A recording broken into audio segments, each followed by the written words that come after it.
পথ কুকুরের পা ভেঙে দেওয়ার অভিযোগ এক ব্যক্তি ও এক মহিলার বিরুদ্ধে। বারাসাত থানার অন্তর্গত পান্নাঝিল এলাকার ঘটনায় বারাসাত থানায় লিখিত অভিযোগ দায়ের করেছেন এক পশুপ্রেমী। অভিযোগের ভিত্তিতে গোটা ঘটনা তদন্ত শুরু করেছে বারাসাত থানার পুলিশ।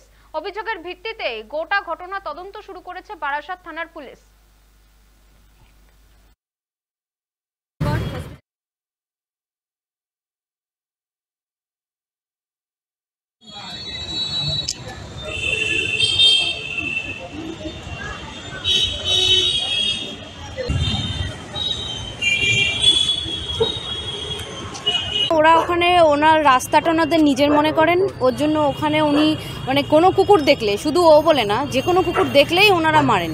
মানে কিন্তু আমি গিয়েছিলাম ওখানে, যে ওখানে কটা কুকুরের স্টেলাইজ হতে পারে কিংবা কিছু, ওখানে গিয়ে দেখছি কুকুরটা শোয়া আছে, এরকম বড় একটা বাস দিয়ে ওদেরকে এরকম একদম পুরো এমনভাবে মারলো, ও কাঁ কাঁ করতে করতে পুরো চলে গেল।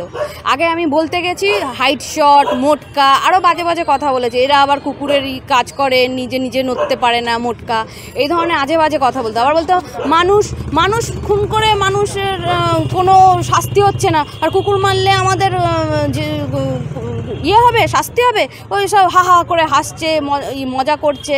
কোনো দীর্ঘদিন ধরে কোনো পাপ পুণ্য কোনো বিচার নেই, কিচ্ছু নেই। মানে কুকুরদের মারবে, নিজেরাই আবার বলবে কুকুরগুলো তেড়ে আসছে, পাগল, নিজেরাই মারছে।